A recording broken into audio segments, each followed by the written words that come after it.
So, Anne, here we are talking about our childhood Christmas traditions.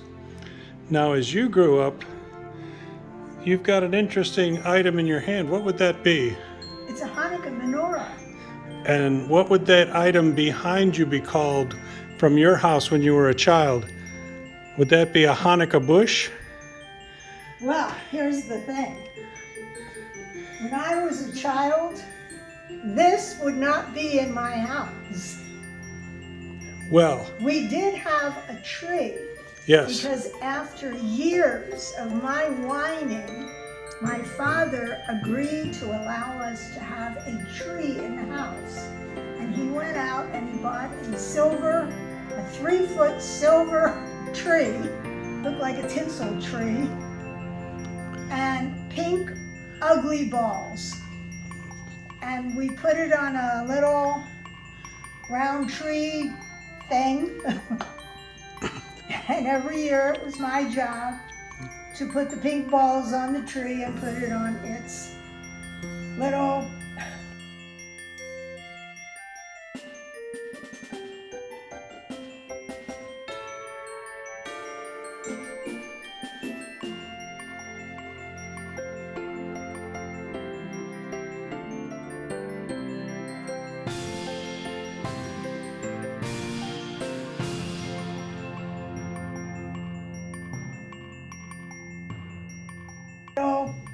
tree skirt.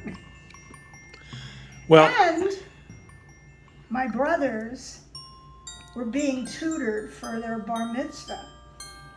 And my father had worked out a deal with an Orthodox rabbi that he was doing accounting for, because my father was an accountant. And so the deal was, my father would do the accounting for the synagogue, the Orthodox synagogue, for free if they allowed our family to belong to the synagogue for free. And that included having one of the main rabbis in that synagogue come to the house and tutor my brothers. And my father made me sit in on it too and learn to speak Hebrew and sing Hebrew songs. But the rabbi would come every week.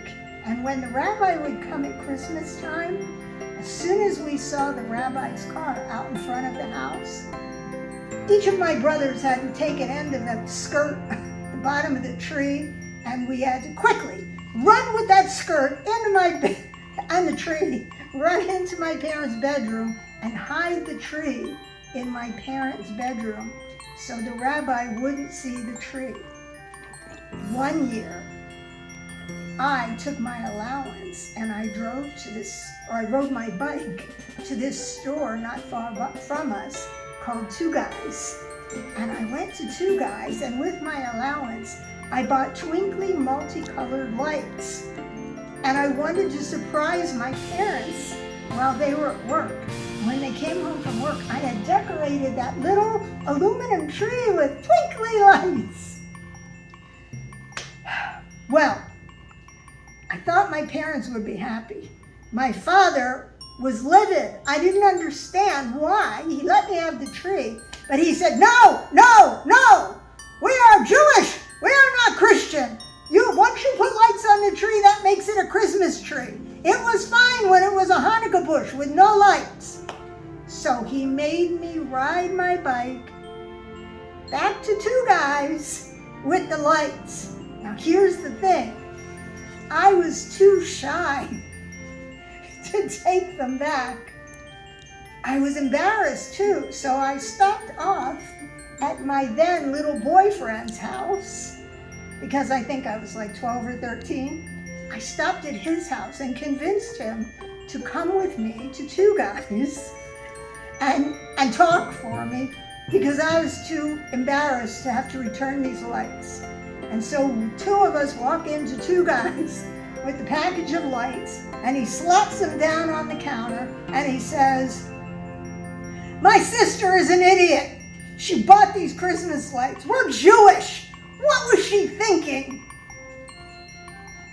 So I was even more embarrassed. Yes. The lady gave me my money back, I went home, I gave my father the money, and showed him I got a refund. And that was the end of Christmas tree lights and anything resembling a Christmas tree in our home when I was growing up. So, when I got married for the first time, I married a guy who wasn't Jewish. And the first thing I did that very first Christmas, we went out and we bought the biggest tree with all the lights, and we decorated our house, and our house was one of the first decorated houses in the neighborhood.